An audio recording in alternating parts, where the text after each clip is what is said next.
Welcome back to my channel smile with Ritu. তো আজকে সকাল থেকে একদমই সময় পাইনি, আর রান্নাবান্না একটু করছিলাম। এটা করছি গোগলি, কে কে খাও তোমরা বলবে, শামুক। আর এই দেখো কী কী রান্না হয়েছে আজকে। এটা হচ্ছে চিংড়ি হয়েছে, এই ঝোলটা খেতে খুব ভাল লাগে। আর এটা হচ্ছে পুঁই কুমড়ো আলু দিয়ে তরকারি। তো আজকের মেনু হচ্ছে এগুলো। চিংড়িটা আমার পছন্দের, আর এটা হচ্ছে আমার বরের পছন্দের, ও খুব ভালোবাসে শামুক। তো চলো এরপরে স্নান করব, সমস্ত কাজ হয়ে গেল, স্নান করব তারপরে আসছি। দেখো তোমাদের আজ একটা দারুণ জিনিস দেখাবো।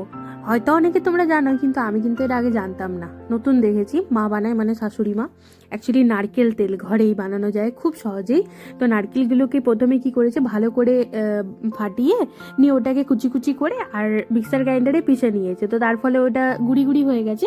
দেন ওটার থেকে চিপড়ে চিপড়ে দুধটাকে বার করতে হবে। এবার এই দুধটাকে এরকমভাবে দিয়ে নাড়াতে হবে। দেখতে পাচ্ছ উপরে তেল কিন্তু অলরেডি ভাসছে। তো এটাকে পুড়িয়ে পুড়িয়ে পুড়িয়ে পুড়িয়ে এটার তেলটাকে তোমরা সহজেই ঘরে নারকেল তেল বার করতে পারো। আর নারকেলে কি হয়, মানে পিওর তেল তো জানোই, আমরা যতই বাইরের তেল ইউজ করি কিন্তু ওই তেলটা অতটা পিওর হয় না। আর এই দেখো, এই যে নারকেলগুলো একদম পুরো দুধটা যে বার করার পর এরকম হয়ে গেছে, পুরো ভুসির মতো হয়ে গেছে। তো এটা এমনি আর খাওয়া যায় না, এটা সেই গরুকেই দিতে হয়। কারণ এটা দিয়ে যদি নারকেল নাড়ু করতে যাও না, তো খুব মানে চিনিটাও যাবে, কদিন ভাল লাগবে, তারপরে আর ভাল লাগবে না। তো যাই হোক, এই দেখো, আর এই দেখো তেলটা কিন্তু অলমোস্ট বেরিয়ে গেছে। একবার করে নাড়তে হবে, কিন্তু না নাড়লে কিন্তু পুড়ে যাবে। আর এই যে জিনিসটা, প্রসেসটা খুবই সহজ, মানে ঘরের মধ্যে বানানো খুবই সহজ। আর এই দেখো একদম পুরো অনেকটা পুড়ে গেছে। আর এই যে নারকেল তেল যে কিভাবে বানানো যায় বা কোনটা গুড কোনটা ব্যাড সেটাও কিন্তু আমি বলবো। এখানে কিন্তু একটা ভুলও হয়েছে। ভুলটা কি হয়েছে, এই লোহার কড়াইয়ে করা। কারণ লোহার কড়াইয়ে কিন্তু জিনিসটা কি হয়েছে আমাদের, দেখো তোমরা দেখে বুঝতে পারছো, নারকেল তেলটা তো বেরোচ্ছে, কিন্তু নারকেল তেলটা কিন্তু হয়ে যাচ্ছে তোমার একটুখানি, মানে যেরকম হোয়াইট পুরোপুরি বেরোয়, হোয়াইট কিন্তু বেরোচ্ছে না। তার কারণ কিন্তু একটাই, লোহার কড়াই করে। এই দেখো তেল কিন্তু পুরোপুরি প্রপার বেরিয়ে গেছে। এটাকে লাস্টে একবার ছেঁকেও নেবো। তো একটু সর্ষের তেলের মতো, মানে সোনালি সোনালি লাগছে, একদম প্রপার সাদা হয়নি, কিন্তু প্রত্যেকবার কিন্তু প্রপার সাদাই হয়। হয়তো হতে পারে লোহার কড়াইয়ের জন্য হয়েছে, কারণ প্রত্যেকবার এরকম জস্তার কড়াই করা হয়।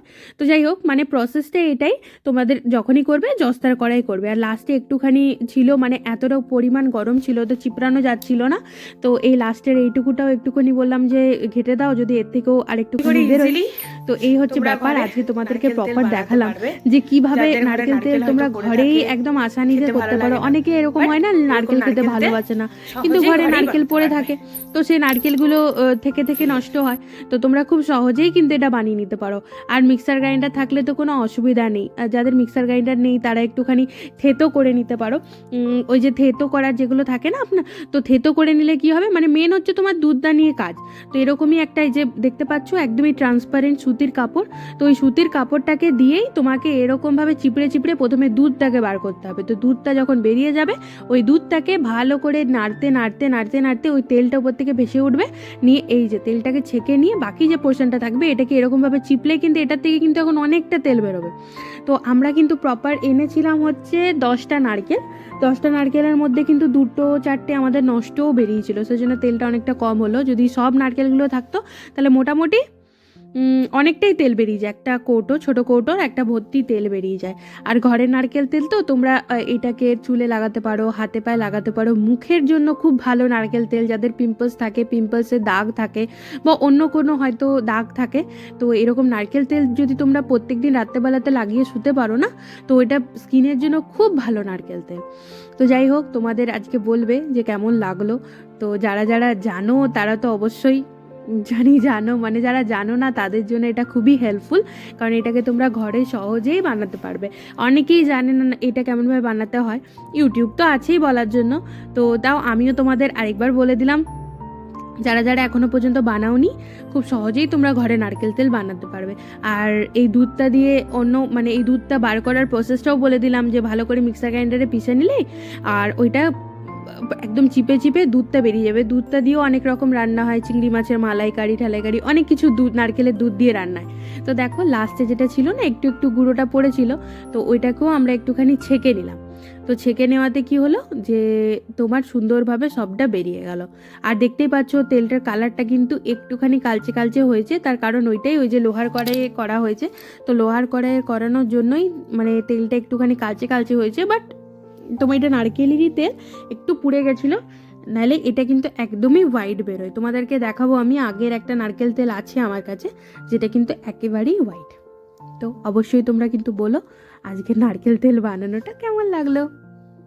এই friends, good morning, welcome back to my channel smile with Ritu. তো আজকে কিন্তু একদম আর্লি মর্নিং থেকে ব্লগ স্টার্ট করছি, এখনও 5টা বাজেনি। তো আমরা যাচ্ছি পুরুলিয়া, যেরকম সকাল সকাল যাই, তো ভোরের ট্রেনটাতেই যাবো, 5:15 ট্রেনটাতে। আর রেডি হয়ে গেছি, খাচ্ছি চা, লাল চা করে নিয়েছি গরম গরম। গুড মর্নিং বলো। Good morning. তো চলো এবার ট্রেনে গিয়ে দেখাবো তোমাদের। টোটোওয়ালা দাদা আসছে, টোটো করে যাবো। 5:11 ট্রেন, 5:05 হয়ে গেল, সামনেই অবশ্য।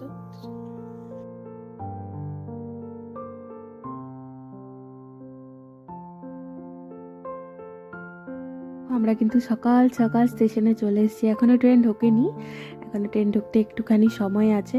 আর সকালবেলাতেও দেখো কত ভিড় স্টেশনে। আর এই স্টেশন এলেই জানো আমার খুব ভাল লাগে। কেন ভাল লাগে বলো তো, আমার বাবা ইস্কোতে জব করতো, তো স্টেশন থেকে ইস্কোটা গোটাটাই দেখা যায়। আর এখানে এলেই ওই ইস্কোতে বাবাকে অনেক কোশ্চেন করতাম, এই ধোঁয়াটা কোথা থেকে বেরোয়, আগুনটা কোথা থেকে বেরোয়। তো দেখো আমি দেখাচ্ছি, আর আমার বর ক্যামেরাতে হাত দিয়ে দিচ্ছিল। যাই হোক, দেখালাম, তোমাদেরকেও শেয়ার করলাম। এই দেখো পুরুলিয়ায় নেমে গেছি সকাল সকাল, এখন মোটামুটি ওই 7:20, 7:30 বাজছে। পুরুলিয়াতে নেমে গেছি। আর পুরুলিয়াতে নামলেই তোমার মাথাতে কি চিন্তা থাকে বলো তো, গিয়ে পর কি রান্না করব, রাত্রে কি রান্না করব, এইসবই মাথাতে চলতে থাকে। আর এই দেখো ঘরে চলে এসেছি। আমার দুই ঘরের দুজন, ইমা এদের দুজন কিরকম আলাদা আলাদা করে দিয়ে গেছিলে তুমি। এখানে একজন, এখানে একজন, ও বাবা বলছে একসাথেই ছিল, রাগ হয়ে আলাদা হয়ে গেছে। এই দুটোকে আমার ঘরের লোকের আমার। তো চলো, 7:30 বাজে, ভালো টাইমে, ঠিক টাইমে পৌঁছে গেছি। এই ট্রেনটাতে সকালবেলাতে একটু অসুবিধা হয়, মানে ঘুম থেকে উঠতে। যদিও বা এখন খুব একটা ঠান্ডা নেই, তবে ঠান্ডা কিন্তু লাগছে, একদম যে ঠান্ডা চলে গেছে তা কিন্তু নয়, কিন্তু খুব যে আবার আছে সেটাও নেই। তো মোটামুটি ছিল। তো ওকে আমি বললাম যে চলো এইটাতে চলে যাই, কারণ কি এর পরের ট্রেনটাতে অনেকটা লেট হয়ে যায়। আর ব্যাপার কিছুই হয় না, পুরো হাই উঠছে, পুরো ট্রেনে ঘুমিয়েছি। ওই 1 ঘন্টার ঘুমানো এক্সট্রা হয়, আর কিছু হয় না, কিন্তু তাতে কি হয়, পুরো দিনটা ওয়েস্ট হয়ে যায়। আর এখানে এসে জল টল নিতে খুব অসুবিধা হয়ে যায়, সেই জন্য সকাল সকাল চলে এসেছি। 7:30 বাজে, এবারে নিজের মতন করে কাজ স্টার্ট করতে পারবো। তো চলো এবার ড্রেস ফ্রেস শাড়ি, তারপরে চাটা খাই, তারপরে তোমাদের কাছে আসছি। ঘরে ঢুকে একটা পার্সেল পেয়ে গেছি, মানে আমি যখন থাকি না তখনই এই সবগুলো আসে।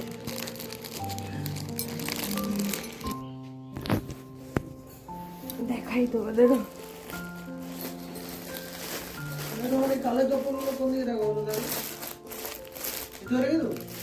রাখো না কোথাও।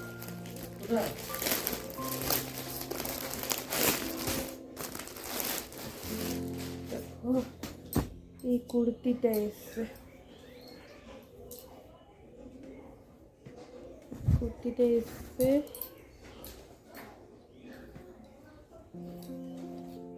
দেখে তো বেশ ভালোই হয়েছে মনে হচ্ছে। অ্যাকচুয়ালি আমি অনেকদিন শপিং করিনি, আমার বর আমাকে বলেছে ঠিক আছে করো, কোনোদিন বলে না, এই বলেছে ঠিক আছে করো, এটাও কিনে দিস। প্রচুর দিন বাদ শপিং করেছি এটা আমি, নাহলে মিশো থেকে আমার পার ডে কিছু না কিছু আসতো। বলো ফালতু কথা বলো, এটা অনেকদিন বাদ করেছি না, তুমি তো বললে যে করো, আমি দেবো, বললে না, বলো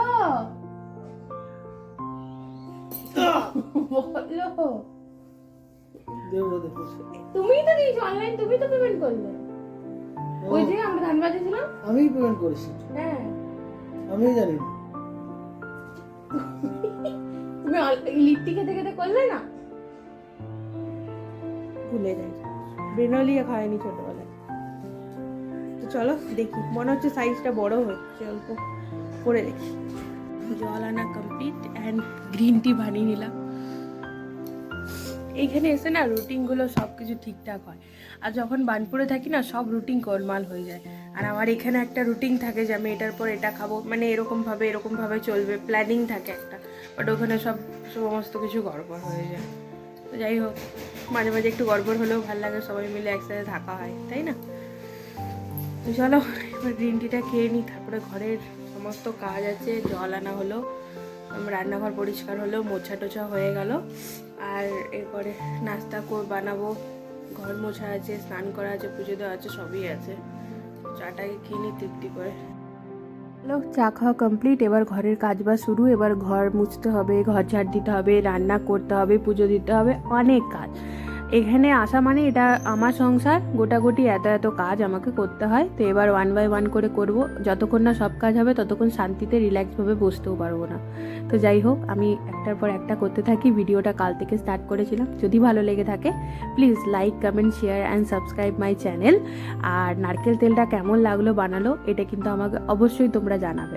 আর যারা এখনও পর্যন্ত বানাওনি তারা ওইটা দেখে একবার ট্রাই করবে, আর ট্রাই করে কেমন লাগলো বলবে। আর চলো আমি আমার মতন করে সমস্ত কিছু কাজ বাজ করতে থাকি, কারণ এরপর আমাকে জলখাবারও বানাতে হবে। বর চলে যাবে কাজে, এই ভোরের ট্রেনটা আসার একটাই কারণ কি ওর কাজে ঠিক সময়ে যাওয়া হয়। আর আমিও এসে পর জলখাবারটা বানাতে পারি, কারণ ও সকালবেলা কাজে যায়। আমি যদি কিছু না খাবার করে দিই তো না খেয়ে যাই সকালে জলখাবারটা অ্যাটলিস্ট, তো আমার ওটা না খুব খারাপ লাগে। তো সেই কারণে জলদি আসা, যে একটুখানি কষ্ট হয় কিন্তু জলদি চলে এলে মোটামুটি আমি সবটা গুছিয়ে নিতে পারি। আর সকালে জলখাবারে একটুখানি হালকা পাতলা মতন কিছু করে দিতে পারি, তো অনায়াসে ওটাও খেয়ে চলে যেতে পারি। তো আজকে জলখাবারে করেছিলাম রুটি আর হচ্ছে পাউরুটি আর ডিম। তো চলো আজকের জন্য বাই বাই।